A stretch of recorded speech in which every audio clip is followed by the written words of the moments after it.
Siyabingelela sizwe sonke sakithi. Kuphi nakuphi umuntu la khona siyambingelela. Uyabingelela ke namhlanje uDr Sibhikile. Ama subscribers, abalandeli, ama client ka Dr Sibhikile. Abantu abamaziyo uDr Sibhikile nabantu abangamazi uDr Sibhikile ngisho abaqala ukumbona uqobo. Siyababingelela bonke abantu. Sibingelela vele esikhona la kwamhlaba uyalingana. Sikhona la futhi esisebenzela khona, sithi wonke umuntu la ekhona siyambingelela.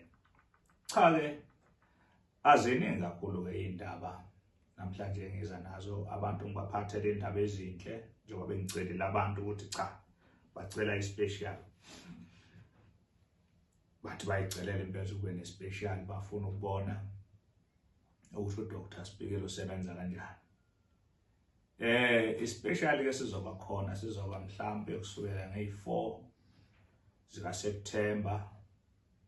Mhlambe nje uSeptember siyothatha uSeptember wonke. Iviki lokuqala la nge4 mhlambe siyothatha noma 2 weeks ukusuka lapho especially sizoba khona. Lapho ke khona ngiyobe ngidinga abantu abawu30. Kulabantu abawu30 engibadingayo kule special sika Dr Sibhikile. I15 yabo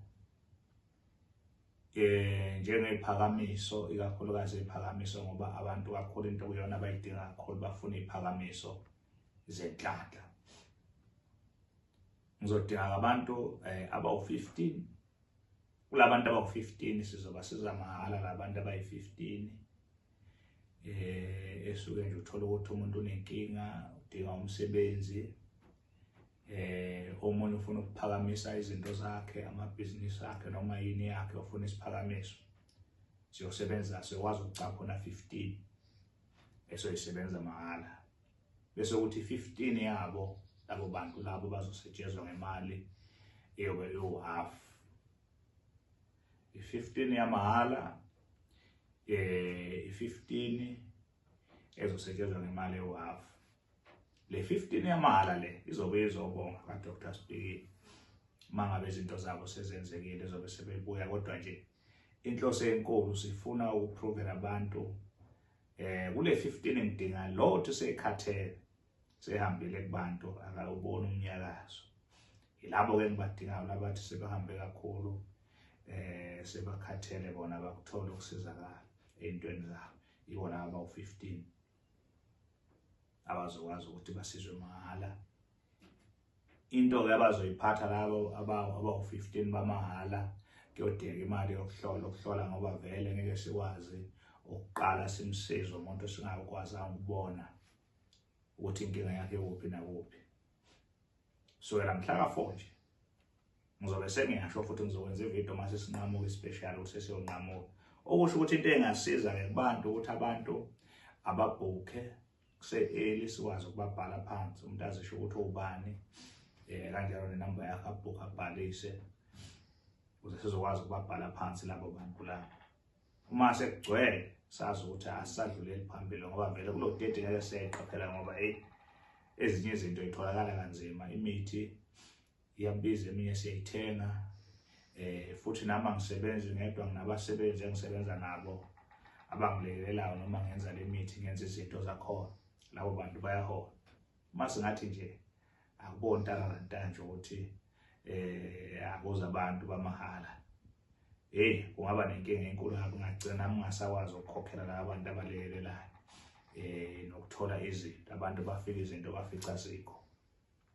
Injalo ke indaba bafowethu nodadewethu sithi abantu kusukela mhla ka4 September ngizokhipha ivideo ngisho ukuthi sesiyanqamuka ispecial. Mawukuthi futhi sebebhukhile abantu sekugcwele ngizosho ukuthi sekugcwele njengamanje abantu abangena kwispecial. Lokho nje umsebenzi ozobenziwa lapho kube kulashwa abantu abagulayo khona lapho. Abaphakanyiswa abaphakanyiswa abanenkinga esuke esenhlizweni zabo zixazululwa khona lapho kunjalo. Nabahlola bo bahlolelwa. Abanye ke siyobahlolela khona belapho bazobe bekhona bangakafiki ngisho esigodlweni ka Dr Sibhikile. Zinjalo ke indaba aziningi kakhulu. Mangabe ufisa ukuza ka Dr Sibhikile kuthiwa ikamhlaba uyalingana kodwa kuphi nendawo eBhambanani. Wena mawuza udlula ijozini uzofika endaweni uthi uyiseBhambanani ungakafiki khona kunesitophi okuthiwa kusemathayini lapho uyofika wena wehle khona. Mawehla lapho uyangena uyofika kaDr Sibhikile. Mawungena into yokuhamba mhlawumbe uyohlangatshezwa khona lapho esitobhini uyophuma imoto nje kuhlangabeze ngoba kuyibanganyana mawusuka emathayini uyekhaya kaDr Sibhikile. Zinjalo nje indaba ziningi kakhulu. Inamba kaDr Sibhikile atholakala kuyo 071 106 9603 071 106 9603 izona inamba zikaDr Sibhikile lezi atholakala kuzo. Ngiyabonga baba iningi bambe evidweni elandelayo.